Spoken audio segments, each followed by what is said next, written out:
Assalamualaikum, waalaikumsalam. Pak Ustadz, saya baru pulang umroh. Obat batuknya apa? Jeruk nipis tadi obat batuk, jahe obat batuk.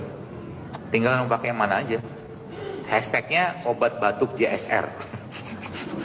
Kalau batuk kering, pakainya jeruk nipis sama madu.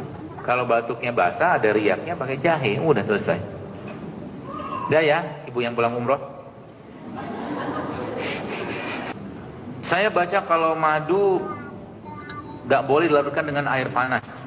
Iya, kalau air panasnya 100 derajat ke atas. Rusak dia. Dan dalam jangka waktu tertentu. Kalau di bawah 90 derajat, air dispenser itu kan gak nyampe 100. Ya. Tapi saya memang lebih senangnya tuh kasih air hangat aja.